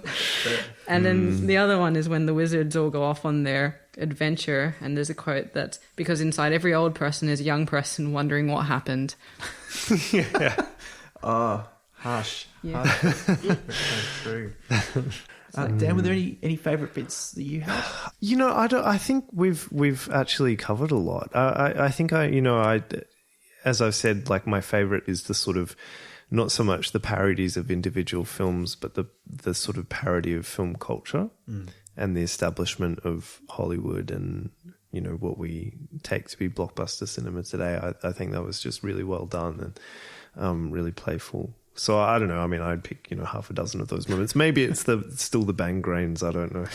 That is pretty great. Actually, there was something that we haven't mentioned that I loved, and that was the very brief discussion of how they're going to film at night. Oh, yeah. Where they're like, it's too dark. The demons won't be able to see to make their sketches. And they're like, well, we'll just, we'll film it during the day and we'll pretend like it's a very full moon, which is, of course, a great joke because films today, even mostly night scenes are filmed during the day. Yeah. I didn't know that. Yeah. They just, in processing in post, they'll light it differently, they'll develop it differently. But certainly if you watch pretty much any black and white film, night scenes will very clearly have been shot during the day. And often it's very confusing the first time you see this. You're sort of like, is this just really overcast? Is like, what kind of scene is this? Why is everybody looking like they're tired? Or, why are street lights on when it's early afternoon? Yeah, well, I never really thought about. I mean, it just sort of made me think of, like Plan 9 from Outer Space, where it's just like, from one scene to another, it's just radically different lighting in a different time of day, and you're like, what is happening with this film? That was great. That was great. The phrase is shooting day for night. Oh. So yeah. Anyway, sorry. Actually, there's one pun that I wanted to put in, and it's just a passing reference. There's no real joke to it, but at one point when we're in Hawonderland where they're getting the elephants, they just make a passing reference to animals called bewilderbeasts. And I just really loved that. Yeah. I'm like, I want to know about them. But we don't find anything out about them. Look, we did get loads of questions though for this episode, so we should move on to those to make sure we don't run out of time. And unless anyone's got any other ones they want to read. No, I think if otherwise I'd just be reading you the book. That's true. It's so full of good gags. I use more than my usual amount of notes as well. So yeah, it's definitely one of my faves. But here we go. We've got loads of questions, so let's get straight into them. Danny Sag asked via Facebook, if you had to give any movie from the last 15 or so years a Discworld title, what would they be? Do we have to give the alternate title or just a film that you could imagine Pratchett could come up with something brilliant about? Well, I think, look, I'm going to be honest with you. I think that the person asking the question probably wants us to come up with the hilarious moving pictures version, but they don't actually say that in the question, so I'm going to allow it as a loophole. Did you have one in mind? I don't have the joke version of it, but I was thinking that actually I'm sure there could be some great play on like 50 Shades of Grey, actually. I feel like 50 Shades of, I don't know, something, or grey spelt bizarrely. Yeah. I feel like there's something there, or 49 Shades of Blue, like. Yeah. So here's the thing I felt most smug about during English class in high school was we did the Shawshank Redemption. And you know how in English you're supposed to talk about all the symbolism and stuff. And I sort of put up my hand expecting to probably get told off because I was going to use a swear word. But I was like, oh, isn't it interesting how like Red says to Andy, freedom is a shitty pipe dream. And then Andy literally climbed through a shitty pipe, like a sewage pipe, to freedom. Yeah. And so I just think it could be Shawshank Redemption, which was a terrible name, which killed the box office for that film. Just could be called Shitty Pipe Dream. Yeah. That's great. Oh, yeah. That's great. That's that is really great. Good one.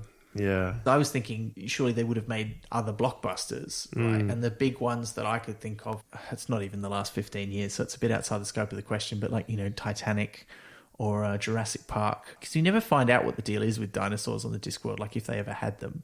I don't know what you would call it, like a giant reptile arena or something, Yeah. I couldn't think of a good one for Jurassic Park. Reptile guys. Yeah. Reptile guys. Like Isle of Noobs or something. Because the island is that's quite good. I don't know how to say it. Nublar or something, isn't it? Isla Nublar. Or Dibbler starts a theme park. Yeah. Oh, yeah. Welcome to Dibbler Park. Yeah. And it's all just giant sausages in buns. Yeah. We spared every expense. Yeah. Oh, that's brilliant. Yeah. All right, well, let's move on to another question. Steve Lee asked via Twitter, apart from the giant woman carrying an ape up a tall building, how many other examples can you name where the events in the story creatively rearrange famous Hollywood tropes and or stories? And he says, for example, the origin of can't sing, can't dance, can handle a sword a little, which we did already talk about. But there's so many. There's so many. And I mean, I feel like we've spoken about most of them. Well, I mean, the ones that are easy to speak about. Well, Steve comes up with very prescient questions, like the stuff that we often have covered. So I'd have to say the Tarzan flip around. Tarzan. Both this story and the fact that he sets himself up with a rope to swing on and then sort of swings into the Tower of Art and splats into it and then becomes a Looney Tune basically, because he just sort of goes spread-eagled. There's just, I don't know, because there's so many films that are mentioned and they're all not quite right. Like there's, Wonderland Smith hunting Balgrogs, which is clearly nothing like Lord of the Rings. There's just loads of them. So Steve, I don't know that I think we've mentioned our favourite ones. That'd be a whole podcast on its own. We might have to do another special episode where we just list them. We've got some other questions. Tansy Rayner Roberts on Twitter asked, which is your favourite old movie referenced, however thinly? Well, I mean, it's kind of a similar question, isn't it? Really? Yeah. I had to look up a lot of the references. Like, there was a lot of ones that I'm not familiar. I'm sort of familiar with them for cultural reasons rather than because I've seen the film or done a study of cinema. So there were a lot that I sort of like, I know what that is, but I don't know what that is. Did either of you have favourites that you recognised? I like Jumping the Shark because it's just such a good story, like the original story about that was an actual pitch. For Happy Days. Yeah, that wouldn't it be good if we got, and it happened. Like, they made it. Is that in there? Where is that reference? Well, it was as in like he talks about adding a shark into Blown Away, but then realizes that would be too much. Yeah, that's quite clever, isn't it? So I enjoyed that, and also I enjoyed the Play It Again sham because I enjoy getting angry about that not being a real quote. There's a film mentioned in passing called A Bold Adventurer, which might be one of the Indiana Jones films. I quite like that.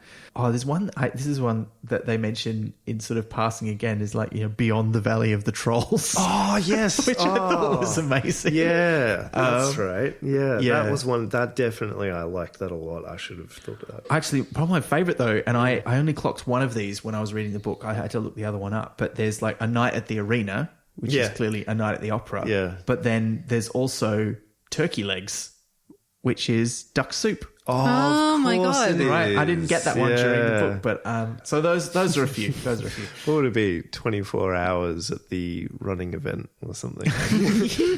Yeah. Early in the book, they talk about, there's a reference made to the sort of archetypal, villainous thing of silent films where a woman is sort of tied to a train tracks by a dastardly gentleman with mustaches, and, etc. And that's a myth. That's my Play It Again sham. Wow. Because the thing that's fascinating about pre-sound action films is that they are dominated by women. Women were the action stars of the silent era, with films like, well, not films, they were serials. 10-minute installments every week or, however often. Two particular ones, The Perils of Pauline and The Hazards of Helen. These serials sort of gave rise to this myth of these characters being damsels in distress, like it's where the trope comes from. And this actually comes from a biopic film of the same name. I think it was called The Hazards of Helen, about the actress who starred as Helen. And this was made in the 1940s. And that's where this imagery comes from, or it sort of subsequently developed and was incorporated into this film. But if you go back and look at the serials, like Helen in The Hazards of Helen is running around on the top of trains and, you know, fighting bad guys. And, you know, and so I guess like that's, again, it's a sort of a myth that these early films were about women being rescued, and that it reappears in this. And actually the reality is far more interesting and surprising. Yeah. Mm. Oh, that's amazing. I didn't know that. Now I want to watch. Are they preserved, those original serials? Can you still find them? Not all of them. Some of them are completely lost as far as we know, but a lot of them are on YouTube. Wow. Some of them are reasonably poor transfers, but I think there's most of The Hazards of Helen, because, you know, it's sort of like 24 installments over a couple of years, and you can still catch them. There's a couple of different actresses that played Helen at different points, but yeah, worth finding. There's some great stunts in some of them. Yeah. It's interesting because I was saying earlier, before we started recording, how as progressive as a lot of this book is, and as much as I loved it, the dogs had more agency than most of the women in this storyline. Like, I felt nothing for Ginger. Like, I didn't really get a sense of who she was as a person. Like, she literally was a conduit for something else for the entire duration, and everyone else is just there as support. So that's interesting as well, because there's that kind of damsel in distress vibe through the book, and that's kind of like this parallel to the attitudes that you were saying. Yeah. Now, Tansy also wants to know who our favourite golden oldie Hollywood stars are. Well, I mean, Errol Flynn for me. I grew up watching The Adventures of Robin Hood, thinking that I was the only person in the world who'd seen it. Like it was my if I stayed at home with a cold movie, I would get it out. Yeah, so Errol Flynn, Olivia de Havilland, I can't go past them. Cool. How about you, Liz? Well, I've talked about how much I'm impressed by Fred Astaire and now Ginger Rogers, based on how I just sort of accepted that it's just fine that she's doing this really complicated thing, which I'm going to have to think about deeply what that says about me as a person. But Vivien Leigh, I think, is my favourite because she suffered from that.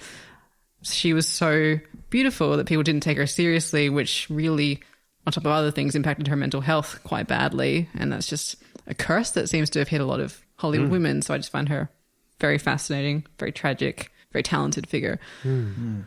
It's interesting. Of course, Olivia de Havilland and Vivien Leigh are both in Gone with the Wind. So it's all intersecting with the book. Yeah. Which was the last film that my cinema I worked at in Adelaide showed before it shut down. Oh, they went out with a bang. Yeah. Did they go out with some banged grains as well? Always with the banged grains. Didn't burn down the theatre. Errol Flynn's one of mine too, although I'm not an aficionado of early cinema, but Captain Blood is my favourite because I'm such a tragic for pirate stories. But I really like Katharine Hepburn and Jimmy Stewart. I'm always a sucker for Jimmy Stewart. Look, we've got a couple more questions. We'll see if we squeeze them in. One specifically for you, Dan, from Steve Lee also, once he found out you were going to be our guest.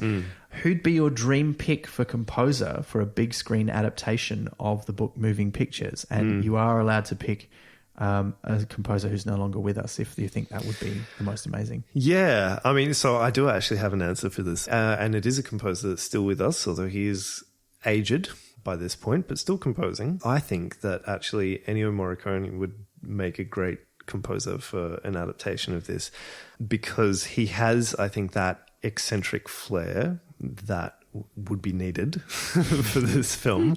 And, you know, endless creativity with his orchestration, but also because he's done a film that's sort of a love letter to cinema before, and that's Cinema Paradiso. And so, you know, I think you can sort of see those things coming together in a really nice package for a filmed version of Moving Pictures. Oh, wow. That's a good answer. And, you know, like, that's interesting because I just today was looking in a record shop and they had the Space 1999 soundtrack, which is by Ennio Morricone. Yeah. I was like, I did not know that. That is amazing. The guy's got incredible range. Oh, he's composed so many films. It's like incomprehensible how many films he's written music for. You know, like some years he was writing 30 soundtracks a year. I can't really comprehend that. It's like Terry Pratchett, whose most prolific year, he wrote 5 novels. Yeah, wow. We've got a couple more questions. We'll try and squeeze those in. Carolyn Brown had a couple. Her first one was, which of the characters who only appear once in the Discworld series do you wish had made another appearance? And she sort of cites Gaspode as one who made his way back, although originally that wasn't going to be the case. And she liked Imp from Soul Music. But, I mean, for starters, what do we think about Victor and Ginger? Like, would we have liked to see more of them? No, they'd married them off, and that's boring to me. Yeah. What about if one of them had come back without the other? I didn't get to know Ginger well enough to see if I'd like to see her come back. Victor I found interesting, especially with his whole like wizard background. I think that could have been a really interesting spin-off, and he could have actually probably replaced Rincewind in that kind of series, potentially. Yeah, like as someone who's sort of a wizard but not really a wizard. Yeah, because as we've talked about before, Rincewind kind of ran his course with the wizard who's incompetent, but Victor, I keep getting them wrong, right. is endlessly competent, just doesn't really want to be a wizard. So it's like the opposite. Yeah. Dan, you've read a few of the books. Are there any characters that struck you that you liked? Look, I agree. I think you could have a little bit more from Victor, but at the same time, he was a little bit of a cipher for me. I thought there wasn't a lot of character to cling on to. I mean, Rock. Does Rock turn up again? No, I was thinking that because some of the trolls in Hollywood, Detritus comes back as quite a major character, but you don't really see any other trolls again. And Rock was so good. And they're smart considering how warm it is there when it's supposed to be cool air makes them more intelligent. But Hollywood magic. It's Hollywood magic, yeah. And there's one last one from Carolyn Brown also on Twitter. Is Gaspode another avatar for himself, by which I think she means Terry Pratchett, in the vein of Vimes? And this is an idea that's sort of come up on the podcast before, that maybe Sam Vimes is a character that Pratchett could use to just say what he meant and have someone say what he wants to say, which you're not necessarily a fan of that theory, are you, Liz? No, because I feel like he peppers his opinion out through all of it, and he just releases it like different valves on each of them. So I don't like, maybe more so than others, but not so much that this is a character specifically there to speak for Pratchett. So I don't, and same with Vimes, I don't think that's it. He probably, as all writers do, have their favorites of their characters, and those are the ones that agree with you more. But I don't necessarily think so much a stand-in or an avatar. I think Gaspode does have that element of just sort of being this straight talk character, but he also waffles on a lot, and just as someone, as Victor says to at one point in the book, you do go on with a lot of crap sometimes. So I think Gaspode is meant to be that character who, yes, he's onto it sometimes, but also he's just got he's very set in his ways and his beliefs about how dogs and humans should interact, even if he doesn't always follow his own advice. Well, there's a certain advantage, I think, to inventing a character that has a kind of deep connection to the world through their animal senses, but has only recently sort of achieved consciousness in the way that we consider it. So it's sort of born yesterday, but also has a deep connection to the world. So that's why they're the kind of the truth teller character to some degree. Yeah. And interestingly, I mean, we didn't mention this, but Gaspode, as he's saved at the end of the book, he does go back to being a regular dog. I mean, albeit it's still Gaspode, but no longer being able to talk and think like a human or see in colour. And so when he is brought back in Men-at-Arms, as we discussed on our very first episode, he has to, invent a new reason as to why Gaspode can talk and bring back that sort of magic. Retconning. Yeah. And he doesn't necessarily remember his time in Hollywood. He never mentions it. Maybe he's a new Gaspode. Yeah. Named for the legendary Gaspode of the Clicks. Yeah. Interesting. I think, actually, to go back to Carolyn's first question, I think I would definitely read another book about Tepik. Oh, yeah. Tracy. Like, I think either of them would be really interesting characters to bring back. And it's sort of a shame that they only ever were in the one book. Which I think we mentioned at the time, would we like to see more of them? The answer is absolutely yes. I'd probably read a book about Miss Cosmopolite, who's been like a background character of this, the one who the wardrobe mistress. Yeah. And she does reappear in a few of the other books, but only as a minor character. I think that pretty much brings us to the end of the podcast. Dan, thank you so much for coming on. It's been an honour. Thank you both for having me. It's been great. I certainly appreciate both of your insights into the world of cinema history. I learned so much. Yeah. Once again, if you want to hear more of Dan's voice and insights into film, and particularly music in film, definitely listen to the Art of the Score podcast. But Dan, that's not the only project that you've got going. By the time this episode of Pratt Chat comes out, your ABC TV show will have started. Yeah, it will have, which is a huge and different project than I'm used to working on. I've usually done stuff that involves my voice only. Yeah. It's called What is Music, and it does pretty much what it says on the box. But we look at, I guess, the how and why of music, ranging from industry to speaking to musicians to recording studios to a hell of a lot of kind of science communication, which I wasn't expecting.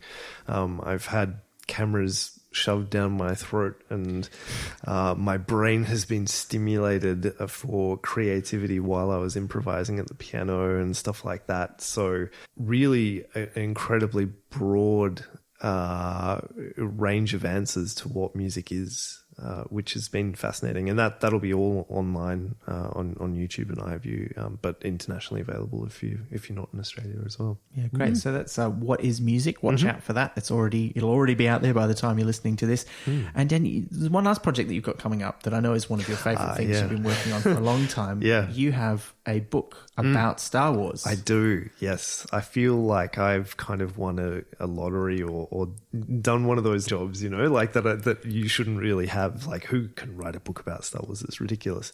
It's called Star Wars After Lucas. Subtitle, A Critical Guide to the Future of the Galaxy. And it's with an academic press, but it's meant to be readable by normal people. By we non-academic types. Yes. Yeah, it's not filled with jargon, in other words.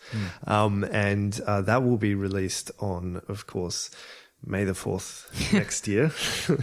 It's a book about the post-Lucas era of Star Wars up until and including The Last Jedi. I sort of had to submit the manuscript for final edits just before Solo came out, so I can't really include any of that in there. But otherwise, yeah, it was incredibly fun to do, and which is different to a lot of academic work on Star Wars in that it focuses on the films as kind of texts, whereas a lot of Star Wars academia, insofar as it exists, is sort of fan studies and transmedia and that kind of thing, whereas I'm just kind of interested in the films themselves. I'll definitely be looking out for that one as well. Yeah, and I've only got a pop-up Star Wars book at the moment, so I feel like it's time to sort of level up in terms of reading.